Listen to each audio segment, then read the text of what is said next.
Olá pessoal, meu nome é Leonardo Parente, sou professor de História e seja bem-vindo ao meu canal. Bem, no vídeo de hoje a gente vai falar sobre Getúlio Vargas, parte 2. No vídeo anterior, na parte 1, a gente viu essa questão aí de como ele chegou ao poder, como foi o governo provisório e agora a gente vai falar sobre o Estado Novo. Ou melhor, a gente vai falar sobre a ditadura no Estado Novo. Vejam só, Vargas, nesse período aí, que já vai pegar 1937, tá certo? Que é quando ele dá o golpe do Estado Novo, né? Ele vai intensificar a repressão aos movimentos que contestavam seu governo, entre eles jornalistas, intelectuais e muitos parlamentares acabaram sendo presos, acusados de conspirar contra o seu governo. Certo? As liberdades constitucionais estavam suspensas e o regime político começava a se fechar, ou seja, começava a ficar cada vez mais forte. E qualquer tipo de oposição ao governo Vargas acabava se tornando aí um crime de conspiração, ou seja, estava agora em um código penal onde você seria penalizado por você conspirar justamente contra o governo Vargas, certo? Então, como estava previsto na Constituição de 34, né, deveria haver novas eleições aí em 1938, ou seja, né, era como Vargas pretendia, certo? Entre aspas, certo? Armando de Sales Oliveira, né, concorria pelo Partido Democrático de São Paulo. José Américo de Almeida era o candidato da situação do governo e Plínio Salgado seria justamente o da Ação Integralista Brasileira. Eram 3 candidatos à presidência como Vargas tinha previsto, certo? Só que o presidente, né, vai denunciar um perigo comunista iminente que poderia se aproveitar das campanhas eleitorais para dar um golpe. Ou seja, ele cria essa ideia de que o comunismo poderia se instaurar no Brasil e espalha esses boatos, tá certo? Ele acaba espalhando aí, tá bom? Então, impossibilitado de participar do governo, né? Getúlio Vargas vai dar indícios que não respeitaria o calendário eleitoral, ou seja, ele vai dar um golpe de Estado sim. É por isso que é Estado Novo. Vejam só, essas eleições aí, na verdade, por que Vargas não poderia concorrer? Porque ele já era o candidato. Ele já estava desde 30 e estendido até 38. Ou seja, obrigatoriamente ele teria que apoiar alguém. Ele apoiou José Américo de Almeida, só que ele sabia que era muito fraco e que poderia perder. Por isso que ele vai, né, dar esses ares aí de que poderia ter um golpe comunista no Brasil, certo? Então, alegando que o país corria risco de ser tomado pelos comunistas, Vargas vai dar um golpe de Estado em novembro de 1937. Vai anular as eleições marcadas para o ano seguinte, vai suspender as liberdades civis, políticas e vai fechar o Congresso Nacional. Vai extinguir a Constituição de 34 e substituir por uma carta, né, que vai ser redigida antes mesmo do golpe.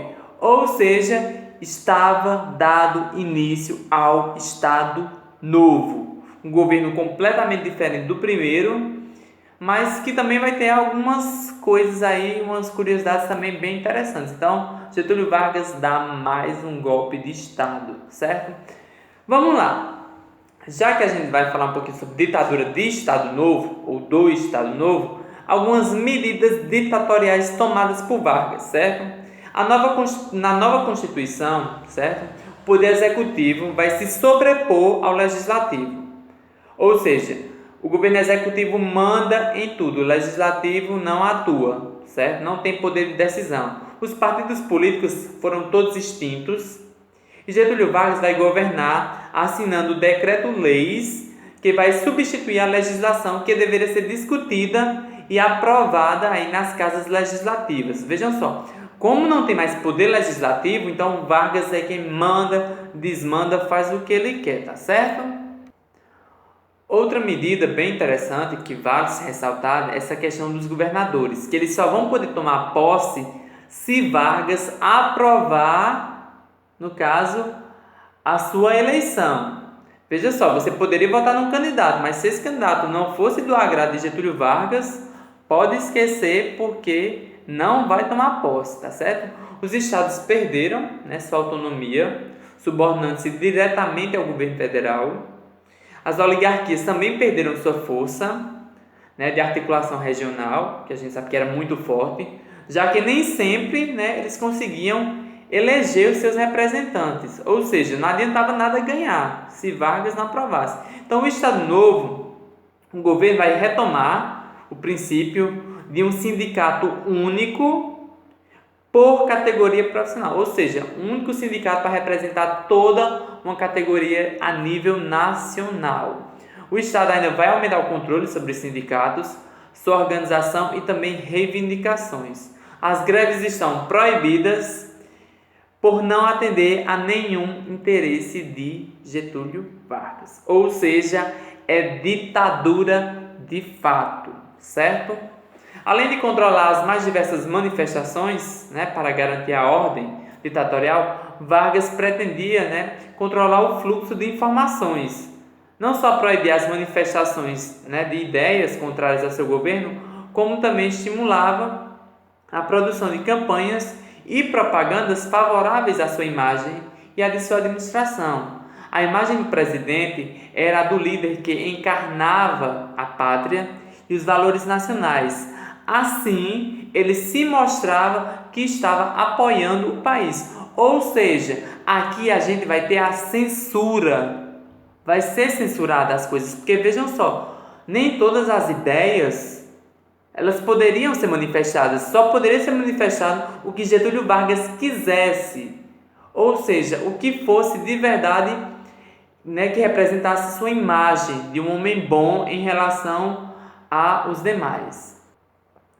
Aí, pessoal, é interessante a gente falar essa questão da censura, porque assim, a lógica, né, que se pretendia criar era que ao criticar Getúlio Vargas, você estava traindo justamente o Brasil, e não era isso que eles queriam, certo? Então vai ter a censura sim nessa época. A gente ainda vai falar um pouquinho agora sobre a questão da cultura e da sociedade. A propaganda oficial do governo Vargas, né, tirou proveito de um meio de comunicação, né, que estava se disseminando muito no Brasil, que era o rádio. Vai ser a principal ferramenta de trabalho e de divulgação de informações.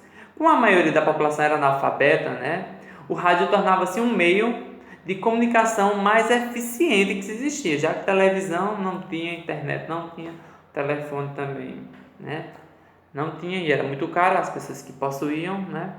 Então, em 1937, ele vai determinar que fosse instalado receptores de rádio em locais com grande aglomeração de pessoas, né.